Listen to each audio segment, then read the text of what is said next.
But I think it'd be great. I think that you should do a podcast. You are a talker, a chatter. I mean, a person that doesn't keep quiet.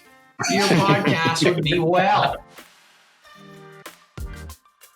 Welcome back, everybody, to another episode of the Pavement Group podcast, Talking Lots. We're doing another Inside the Group. We have two more Cubmates. This is going to be a really fun episode. Please welcome Tyler and Trudi. How are you guys? Hello. I'm doing well. How are you doing, Trudi? I'm fantastic. Good. And of course, as always, Tony is here as well. So my name's Todd. I don't know if you've caught the alliterative episode we have here, but the 4 T's. I was calling it T cubed until I realized that's only 3. What is 4? What's a 4? Is it quattro? What is it? Quad.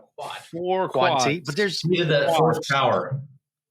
Okay, I'll go along with that. That sounds good. Our cube is known as TS squared, so we're good. T. Oh, because you both have an S for your last initial. Yes. Yeah, fascinating. Or cube. Fascinating stuff we're going to get into here. Well, welcome, guys. Welcome to the podcast. This is going to be a fun one. And we like to do this. These kind of dives inside the group, we call them.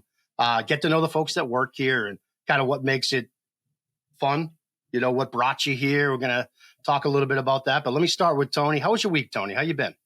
Been doing good, man. Doing good. Busy as all get out, which is great for this time of year.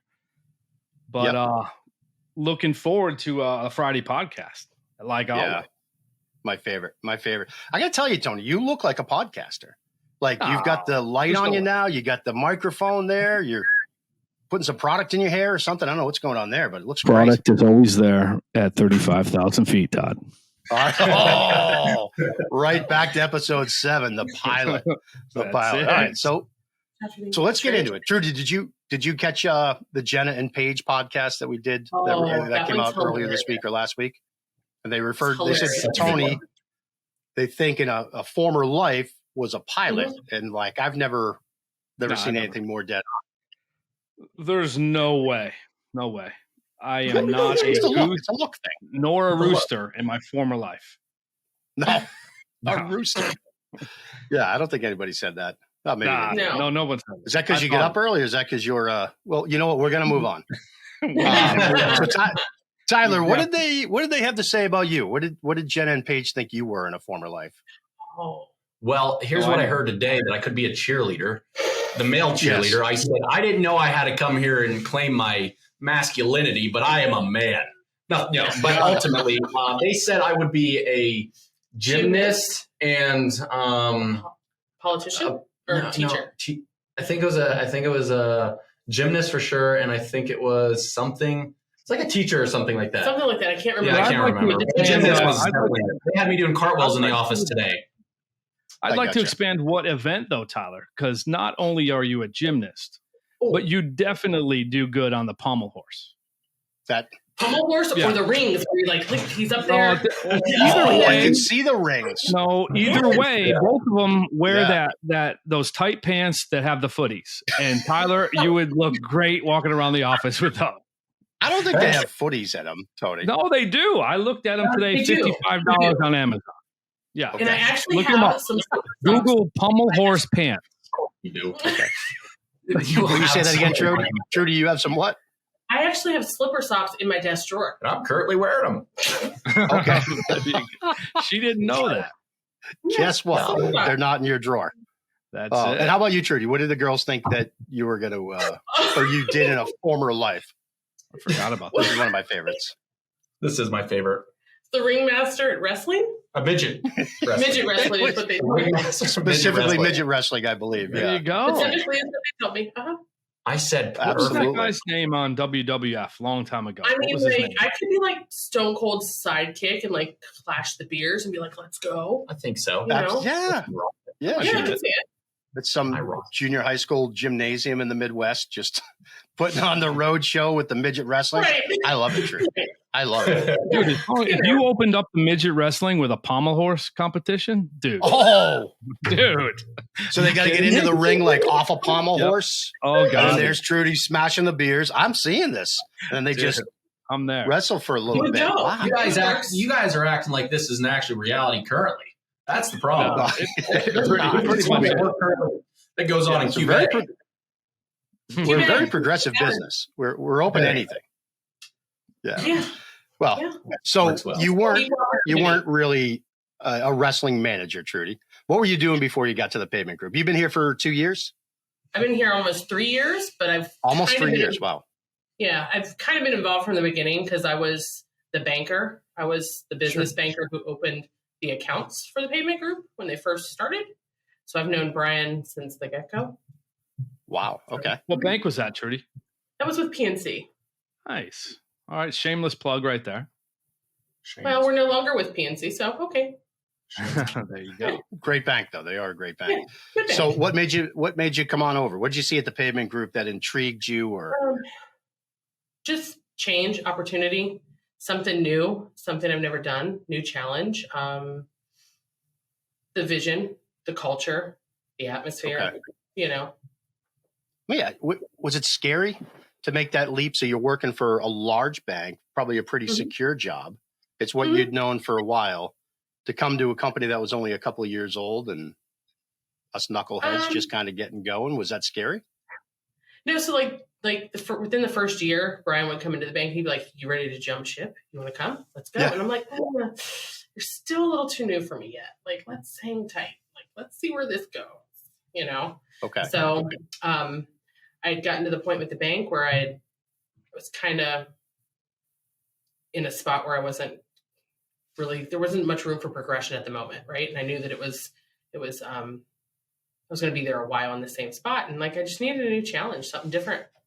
And this opportunity presented itself, and here I am. There you go. Very cool. One of the best days of the Pavement Group 3 years ago. Right. I'm a good time. It's fun. It's a gift that keeps on giving, Trude. I mean, seriously. Definitely. Yeah. So Tyler, in a good way, of course. 100%. Tyler, you came over like 4 or 5 months ago. Something like that. You haven't been here all that long either, right? Yeah, no. I'm still a little bit under 90 days here. January 1st is when I officially signed the documentation. And so, been here a little bit under 90 days. Man, it feels like longer. So paint the picture how you ended up. Let me. So you win the gold in Rio on the rings, and you say, "Hey, I'm gonna try." No, yeah, but exactly. What were you doing? What were you doing before? I love your backstory, and I love all the stuff that you do. Independently of the Pavement Group. Share some of that if you don't mind, please. Absolutely, I'd love to. And so prior to this, I was a creative and marketing director for a supplement company. But outside of that, where my passion lies is I'm a relationship coach, certified relationship coach with Gottman Institute and Tony Robbins Institute as well. And ultimately, that is where a lot of my focus was really, what I was toward and still is toward. I think it's a calling of mine. And from there, I wrote a best-selling book in 2020. Marketing has always been a passion. Writing has been a passion. And just servicing other people has been something that has brought tremendous significance into my life, or it made me feel like, my life had meaning. So, throughout that, I've been doing that for past 7 years, since about, I think, 2015 is when I really started to dive into the relationship space and started to own that calling and work toward, producing what is called the Happy Heart Academy. And it's just a coaching educational platform for people to come to join together and to lead from their hearts rather than their hurt. And that's kind of what I do outside of the Pavement Group. Very cool. So that's where I also come from. Well, you can't or can? No. I said, how did you get involved with that? Sorry. Oh, okay. Yeah. So that's a little bit of a deeper, conversation there. But ultimately, I think a lot of our calling and a lot of our passions come from deeper pains. And so the relationship space, I talk about in my book that, relationships throughout my entire life have been a constant heartbreaking struggle that have led to many years of misery, counseling, depression, and thoughts of suicide. And I learned that, and it was just my own perspective, that when I had poor quality relationships, my life was poor. So I realized that the quality of life that we all live directly reflects the relationships that we have with ourselves, others, and God. And it was in that moment that when I was at my lowest of lows, I was never a reader, writer. I tutored my entire life, couldn't spell, couldn't write, couldn't do math, not very smart in that side of things. And I read a book that changed my life. And I said I wanted to one day give back what that book gave to me. And I said, this book changed my life. I didn't know books could do that. And I was like, I don't know when or how, but I would love to write a book that's going to do the same thing for somebody else. And I decided to write about my trials and tribulations and struggles growing up, in a divorced home it was quite the challenge. I love people. I think that relationships are the number one key to our happiness. It's connection, love, and relationships. And so I wanted to study that because I didn't want to get my relationship wrong with my wife, because I watched from the opposite end of what poor quality relationships can do to a family, to other people. And I just didn't want to be on the same path. So that's what inspired me to become more of a relationship coach and, help other people in that area, because I've learned from failed, individual quote unquote failed relationships and quote unquote successful ones as well. So I just get to share that knowledge and skill set to help other people live a better quality life. Very cool. Awesome. That's, I think, why you guys probably have the happiest cube. Yeah, I was going to say. That's the it. whole building Goes on daily over there. It sounds like We love it's it. amazing. We do. We do. Honestly, we really do. We do. We have a great time. Like for the longest time, I was in the cube by myself, and then I could tell. I don't see why, but I could tell. Thanks, bud. Yeah, you're welcome. Thanks. I could tell. Well, We're like, Trudi needs something. Let's hire Trudi a needs a certified expert to be her cube mate. Bring this thing up a little bit. Well, No, you guys are naturally. it's working, Tyler. naturally Whatever you're paired doing, together. Tyler, it's working. Keep it up. Oh man. thanks, Tony. Just Yeah. Thanks, Yeah. bud. kid. Yeah, it's working. It's Hey, good. Tyler, It's let's good. go. Someone Let's help go me. back. Yeah, exactly. Let's go back to college. Did you go to college? Yeah, man. So I had an interesting start to college. I was an athlete growing up, and that's what was my saving grace to get me through some tough times. And football became, my everything. And it was my mission and my goal to play big time. Like just probably every individual. Kids. Yeah, every kid. It's to go D1, go NFL, and make it happen, right? And so that was my life path. That was my life identity and purpose. And ultimately in college, I went to Penn State and was a walk-on there. Can't honestly say I played because that was the year of also Saquon. I was a running back. He was a running back. That's right. There was the reason why I asked you that. I was wondering who you went up against in practice every day. Yeah, people that taught me how to become a strong, independent leader that knew that, I learned a lot about, I would say, my self-esteem, self-worth, and self-respect and how I held myself, because as an athlete who is treated like royalty at times, right? As an athlete, you do get treated well, especially as, they always said a cornerstone of the team. It's the starting block, right? That we build from this specific part, and that we build around it and make sure that the team becomes successful. Well, with that, like that's what's been fed in my mind for many, many years. And when I, was like, like I said, I'm not good at math. I wasn't good at reading. I wasn't good at writing. I took SATs, the ACTs. My scores were just. Hey, you said you're at your 90 days. This may be reflected. You might want to stop there. Perfect. No, but it was a struggle. And until I got to college, because I just never took high school seriously. This wasn't what was important. It was football, video games, and my girlfriend at the time. That's what was important, right? So it taught me a lot. It taught me because I was no longer the guy, right? I was no longer the person. I was undersized. I was already at a disadvantage of this absolute beast of an individual, mentally, physically, just spiritually. Just on a different level. And from that, I could have either beat myself up and kicked myself in the shin, and or I could have just rose up to the occasion, gave the best that I could, and if the best wasn't enough, that had nothing to do with me. And I learned that I had to become more than the game of football, and that's that was tough. But that's what I learned, so it was quite the time. But I can't say, like I said, I had the moments of playtime that I wish I did, but God had a better plan. Well, he's the athlete. I'm the athletic supporter. The Exactly. cheerleader. We're going to go into that a little bit too. And we need to dive into that. Was talking about. Oh, sorry, Todd. I just have one more question on that same vein. I know I was supposed to touch my chin, Tony. If I was going to, you saw me clearly. We get the hand signals. You're like this. I thought I was supposed to steal third. I don't. I've got all of these signals. No, bud, you can't steal third if you're supposed to bunt. You're at the plate. But Tyler, let me ask you a question. So, if you were good enough to walk on at Penn State, I'm assuming that you could have gone and played at D2 or D3 and gotten a lot of playing time. What drove you to go to a Big Ten school and work hard enough to be able to walk on, as opposed to going somewhere where maybe you would have been the starter automatically? Yeah, I think it was more of my identity. It was hard for me. I claimed myself as a D1 athlete. I said, this is who I am, and I want to live in alignment to that, to say that I had the honor and privilege, skill set, and ability because I put in the time, energy, and effort, the discipline, the sacrifice. I said I didn't want to settle for anything less. Anything less, I felt like a complete failure. Maybe that's not the way I should have looked at it, but that drove me to be like, I have to show up and I have to prove to myself that I am worth this. I am capable of this. I can show up for myself and, get the results that I ultimately wanted. And so I couldn't let go. It was more of an egotistical thing, honestly. That's what drove me. It was like I did not want to disappoint myself and accept anything less, because I stood there and I was like, I know who I am. And if I got anything less than that, I just wouldn't be happy. Because I checked out D2 schools, I checked out D3 schools. It wasn't like I wasn't open to that.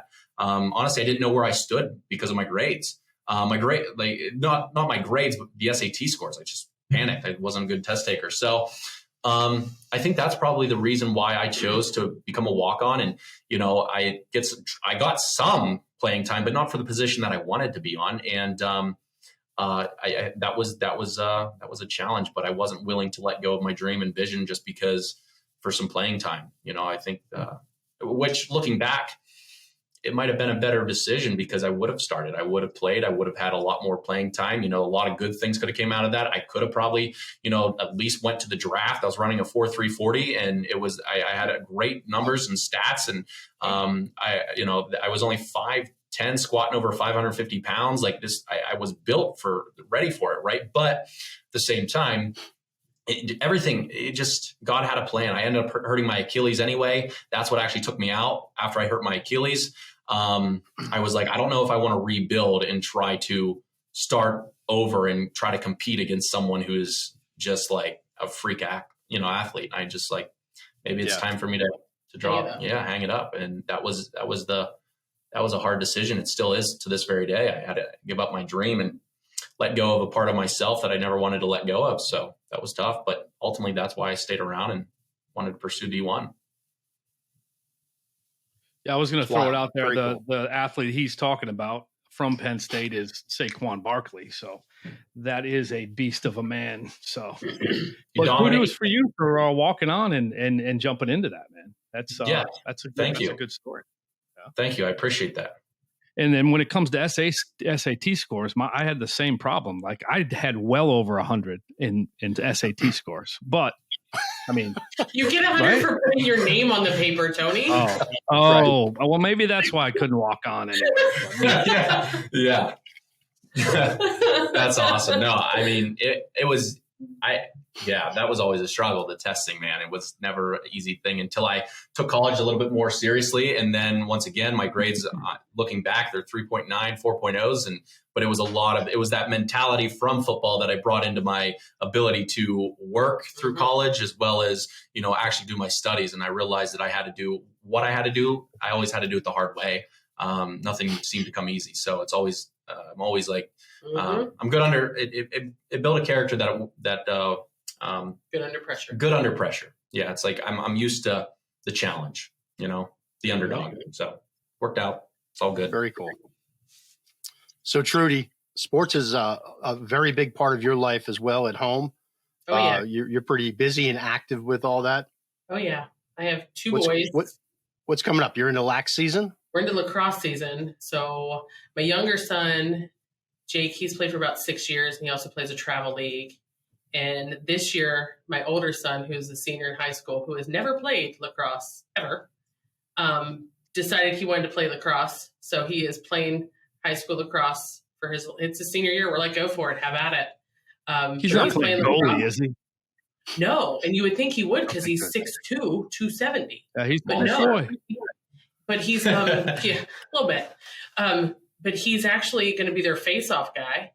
And I'm like, how's that going to work? And he's like, well, I think I'm just big enough. I can just clamp the ball, scoot back, and just lean into him and knock the kid over. I'm like, okay, whatever works. So, but he's doing really good at it. And it'll be the only time my boys will ever be on a team together. So, that's awesome. So it's going to be really fun to watch. So yeah, we're last season started. It's going to be so fun because them two are just hilarious. But yeah. So and that's through the high school. This isn't like a traveling club deal.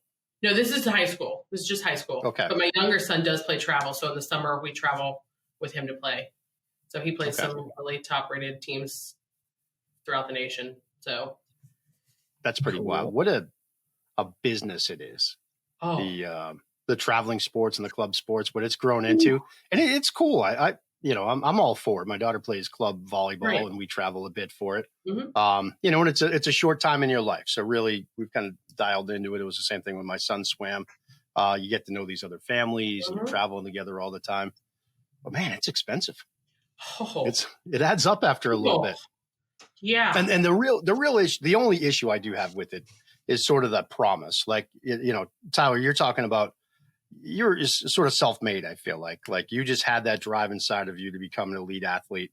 You get involved with some of these clubs and stuff, and they're going to try to tell you that you could be an elite athlete if you just keep doing this and paying for this and trying that. And, that's where it's gotten a little out of control. And then the parents get out of control because they believe it. Right. Mm-hmm. Yeah. Jake's had some opportunities where they've asked him to come play on like state level teams and some tournaments and with he's played some of the top rated athletes in lacrosse nationally in his age bracket. And they are impressive. That's pretty cool. So it's really cool to watch, but he sucks it in and learns and just absorbs everything that he's given the opportunity to see with it. So the nice thing about that is like when we used to travel a lot is sometimes it is hard to get noticed. Right. Mm-hmm. And what I learned within that space is like, when you are on that travel team, some other person might be bringing in the prospects, and that's where you get picked up, right? Because you stood out, whether, they could have been on their off, it was an off day, yet their kid was on their on game, right? And everything just looked amazing. So like I've had friends that were picked up that way that led to Boston College scholarships, Temple University, Pitt, and a couple other locations, which is like, once again, the travel makes a difference. Oh, they get noticed. He has a profile on like a recruiting site. He's had like 4 or 5 colleges like tap in and check out his videos and his skills and all of his stuff. And he's 15. He's in 9th grade. That's awesome. So, yeah, that is good, man. Hopefully it gets him somewhere. Yeah, that's great. I don't know if Tony ever told you, but when he was in high school, he was getting recruited by paving companies in Buffalo as well. They just saw they saw the talent early on. I remember you telling me that story. It was you got offered a roller position. Oh, dude, I walked on with a company called Community Asphalt back in the 90s. Walked right on. Just walked on. Let's go. They're like, great crack filler. Yeah. I'm on the crew. I got my own shovel. Dude, it was a dream come true. Yeah, man. Crack filling by he was like, listen, let's go. He was filling things that just were not just cracks. That's it, man. All in. He was all in. It was the 90s. Everything was centered around crack, especially in South Florida. Yes. I was late 90s, so couldn't really. Oh, stop it! Can't really reflect. Stop. That's when you. Good stuff. We hired all these young people, man. Yeah, that's it, man. These young kids. Yeah. They think Ronald Reagan the same way we think of Abraham Lincoln. I mean, it's hard to tell stories. It's hard to share our history when they're like, I don't know what that is. No. Tony, you got the next one. What's the next question? Trude, before the bank, did you go to college? Did you what'd you do? So ironically, I have a bachelor's degree in psychology. Oh boy. Oh. So yeah. How long are you going to hold on to that one? Well, it's a Bachelor of Science, so I always tell people I have a BS degree in psychology. So yeah. I mean, and before that, I worked 15 years in retail management for a big box home improvement company. I got you. Oh wow. So, yeah. Mm-hmm. Yeah. So what's your favorite job you've ever had? My favorite job Be careful. ever? Yeah. Careful. Ever. This is Ever? one you need to think long and hard about. Don't say the bank. No, like seriously, my most favoriteest job ever, and I've always wanted to do it, was to be a mom, because that is the hardest job ever. But like, I mean, I was younger, I wanted to be a mom, and I mean, that's the greatest gift and the greatest job I've ever had. So, no offense, guys, you guys are right there at second. Favorite right at second, but being a mom and like wife is like my top. So, yeah. You know, my mom was on a podcast last week, and she said a banker. Shit. Can we not swear on here? I don't know. I shouldn't have said that word. That was good. How about you, Tyler? What's the best or funniest job you've ever had? Anything that was out of the ordinary? I have a funny job. I think one of that I would have never thought I would have gotten. I come from a small town, and like I said, you heard my background. I didn't feel very smart growing up, but I got an opportunity to work for Google, which was a pretty, like, it was more the environment than the people that I loved. The work environment there. Better than me? No. I said not the people. Oh, the people. Okay. Because I'm dealing with a bunch of engineers, right? So it's different. Like, you're dealing with. So Google was such a unique opportunity to be able to say that I got the opportunity to work for Google, and Sure. you know, it was that. So that was really unique. Outside of that, you know, I to pull myself out of the house and get myself out of the house at a young age, out of a different environment. My brother and I started our first company, and that was probably the most fun that I had in a long time, because we had no idea what we were doing. Literally door knocking, selling business owners, merchant processing, and website design and development. And, you know, I learned a lot about myself, and that was a lot of fun, because it's like I got to do it with my brother. We got to build a company. We got to sell a company. We got so much cool, like, I came out of that. Right. And, yeah. So that was really, that was also a really cool time. And I was 17, 18, you know, and I was just like, we got to figure out a way to get out of the house, out of our parents' house. And that was the way, you know? So that was it's a moment in my life that I'll never forget, and a job, you can even call it, even though we were the business owners, it was a job, because I mean, nonstop, and it's up to you whether or not you survive. Right. So it was a lot of fun though. It was a good time, and learned a lot and hustled a lot. And but Google was such a fun, like, all the different amenities there. They had a roller coaster there. Inside roller coaster, we had bedroom, sleeping room, meditation room, haircuts, massages. We had I've already talked to Brian about 7 or 8 of those things, so don't worry. Right. Every Friday we had happy hour, buddy. It was we had drinks going around from noon to 3. You're in a cube with that woman. Every day is happy hour, buddy. Every day is happy hour in Cube A. It's a good time. Do you think this is coffee? I mean, for crying out loud. No, it is water. So, like, you know, it definitely is coffee too. It has been fun though. Wait, was this at the headquarters, Tyler? No, that was here in Pittsburgh. That was down in Baker Square. There's a roller coaster in the office. Small one, but yes, there is a nice roller coaster. Already in talks with the guy. We clearly don't use half of the parking lot out there, so let's do it. Big things to come. Slides, you name it. Well, wait till after the pierogi race. Oh yeah. Important. There we go. That is a top priority. That is important. That's it. Yeah. Trudy, by the way, I'm changing my. Oh, go ahead. I was just gonna say I'm changing my bet on the pierogi race, because I didn't know Tyler ran a 4.340. Yeah. No. Whoa, that was back then. I don't know what I just told Trey that I'm like, dude, I don't even know how I'd feel if I could sprint again. Like, I know I'm young, but like I'm just you know, the last time I've sprinted. You think you can beat Trey in a race though? I mean, is that what you were just saying? Ooh, let's go. We can put it to. I couldn't hear, but I thought. No, I don't think I think we just. That's what I heard. Dude, I heard challenge. I don't think I heard anything. Yeah. No, that would be something to see. We'll work that out. We'll work that out in April. Yeah. Okay. You guys train. I will call Trey later today. Let him know what's going on. Yeah. Let him know. I got to be honest with you. I had Paige in the pierogi race, just because she ran track in college. Mm-hmm. She's got some pretty impressive times. Yeah. But I don't know. We'll see. Tony ran a 4.340 footer. Was that last week? 40 footer. 40 feet. We didn't know. Yeah. We were measuring it wrong. It was quick. 3-4. We had no idea it was that long, you know? Yeah. That's awesome. We didn't have any oxygen. Telling me to go. Trudi, what's something about you that none of us know that's going to surprise the heck out of the office once they hear this? I know. There's got to be something. I know. I really don't know. I mean, I pretty much an open book, so She collects her fingernails. No, if I'm sitting here picking at my finger, I'm like, I don't know. You're something on the soft side of Trudi. What's something on the soft side of Trudi? There's got to be something out there that's going to surprise the heck out of everybody. Oh, I don't know, because I'm so open about everything. I don't exactly. That's what I was going to say. There's not a problem with you letting everyone know. But. I mean, I don't. How about you, Tyler? Let's skip you while Trudi thinks about it. Okay. Something that I think people it can't have anything to do with the pommel horse. All right. I think something that would be surprising to people would be, I think one of my hidden talents is singing and playing guitar.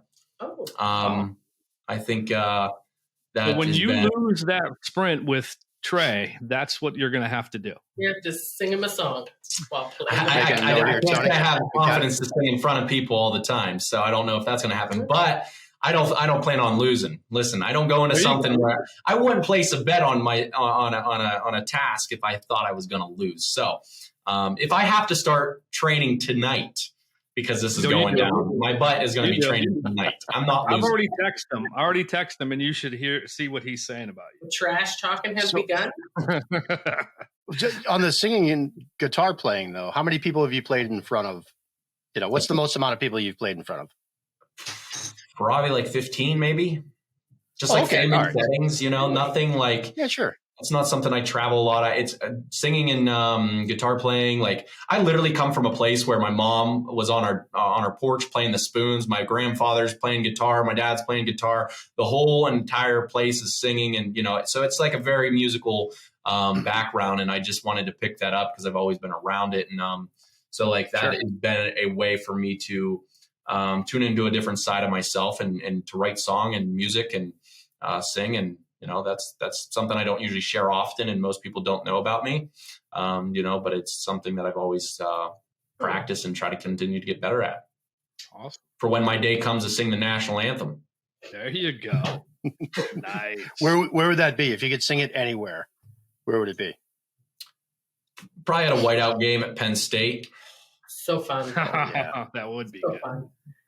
That'd be pretty cool. I would do anything to get those days back. So I see the things are spinning up there. You figured it out. So I was a dancer for 10 years. Like people wouldn't know that. I guess. You had to pay the bills, right? Did you have? No. Not that kind of dancer. I had jazz hands. Jazz hands. That's what they call it. A little step ball change. Yeah. Like, I actually love tap dancing. Love tap dancing. I do. That's really the only thing that people don't know about me that I used to do. So there were no tips involved, right? Just dancing. No. Got it. All right.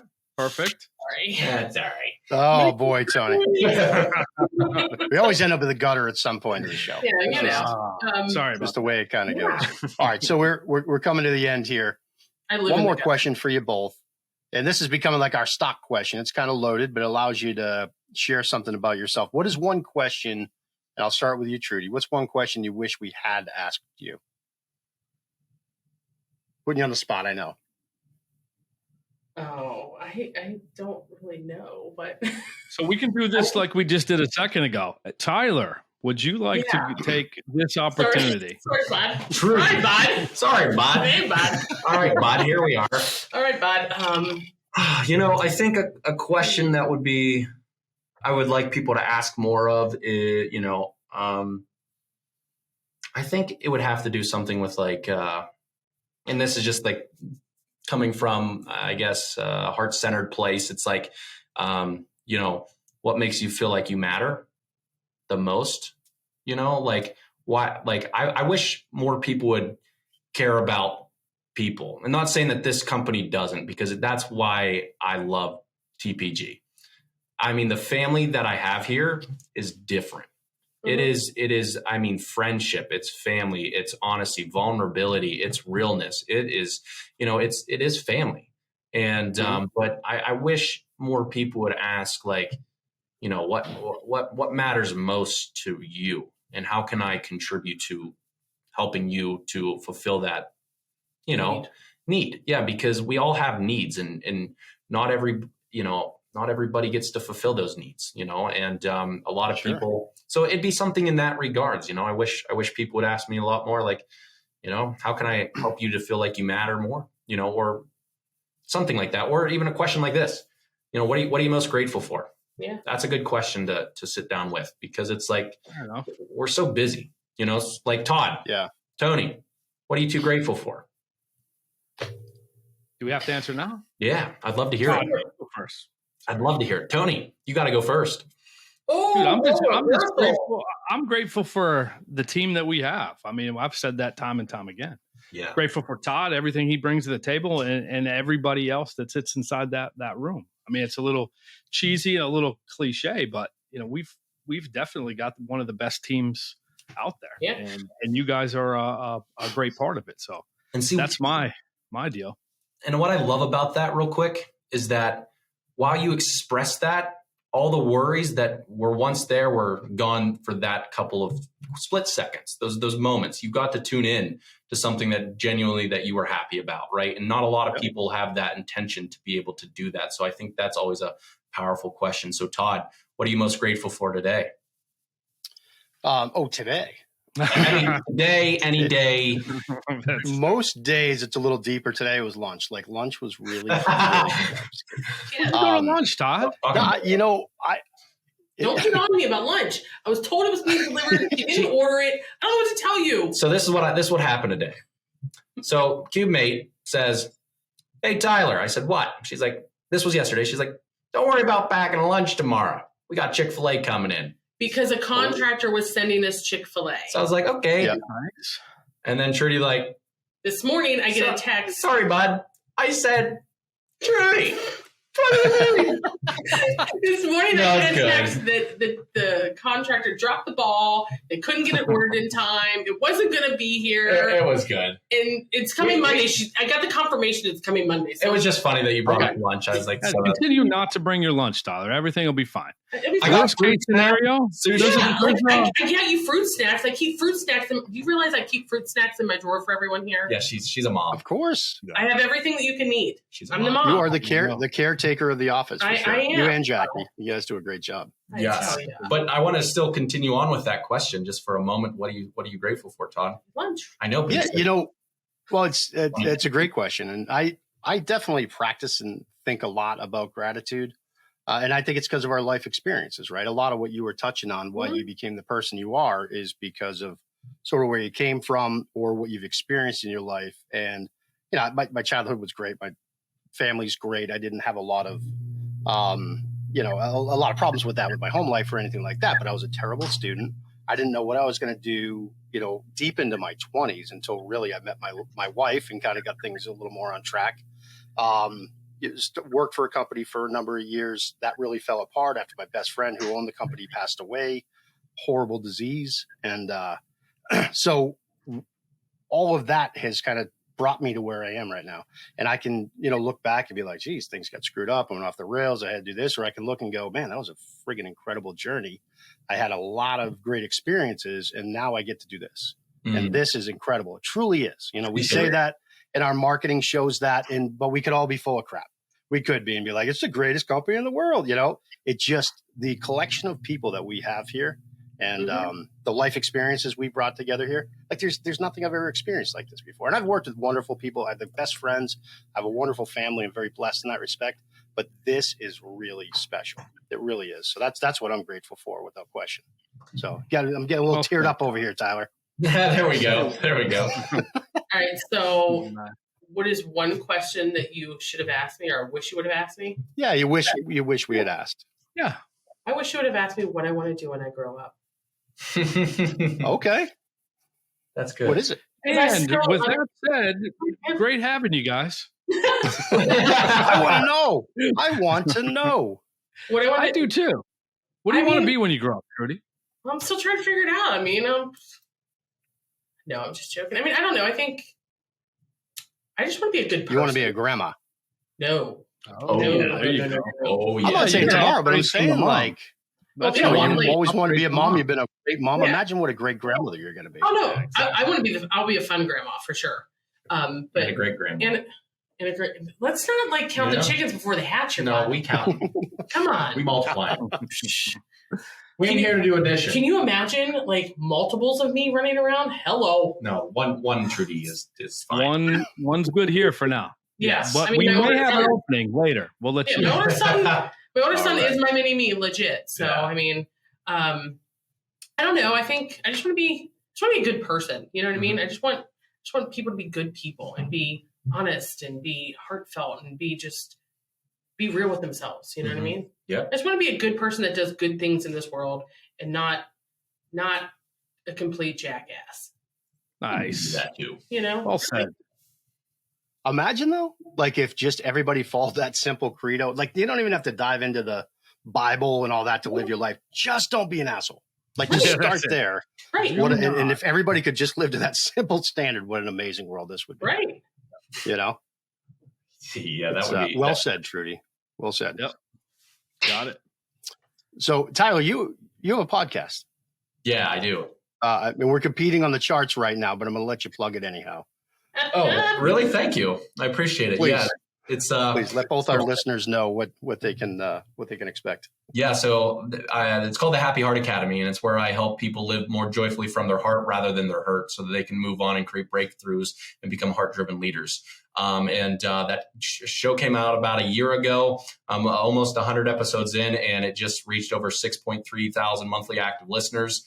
And it's just been an awesome community. It's been a blessing, and it's called the Happy Heart Academy, and it's really helping people live more joyfully from their heart rather than their hurt, so that they can create that breakthrough that they have been seeking in their life and relationships. So that's amazing. Yeah, awesome. Yeah, everybody go check that out. It's it's great stuff, and you're very creative as well. You know, there's ways you can do that could be boring maybe, but the way you put everything together, it's just very relatable, and I just love it. Well, I appreciate Tony, do you have any other podcasts you want to plug? No, I'm gonna keep going with Talking Lots. Right. Okay. Let's get this thing up over 63 people. Yeah. You know, 60 collectively. One of the episodes got over 100,000 hits. I'm not sure how, but that's awesome. There you go. Yeah. Good stuff. Actually, I need to do one. I'll help you. I know. Wait, I mean, we need the Trudi show. Well, I've thought about doing one, and I just have to figure out like what I want to talk about. You just Trudi, just let it go. Yeah. You just let it keep going. Yep. Make sure you got your happy glass there with you, and you'd be surprised where it's going to go. Getting twisted with Trudi. Yes. That's what it's about. There you go. Hey, that may be a copyright infringement on someone else. But I think it'd be great. I think that you should do a podcast. You are a talker, a chatter. I mean, a person that doesn't keep quiet. Your podcast would be well. You wouldn't run out of material is the problem. Exactly. That'd be awesome. Yeah. You might have to do it daily.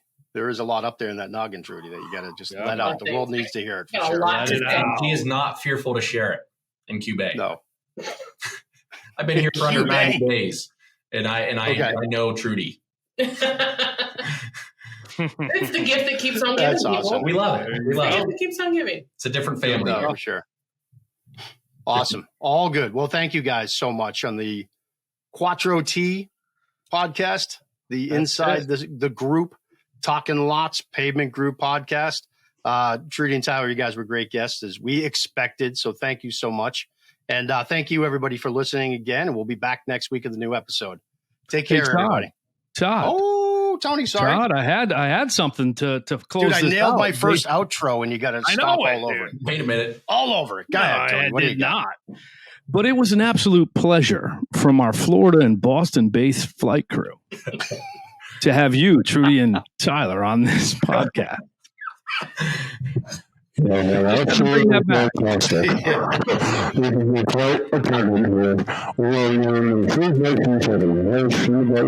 Absolutely. Why do they eat their mics? I have no idea. What did he say about free peanuts? Hey. See you next time, everybody. See ya. Thanks, guys.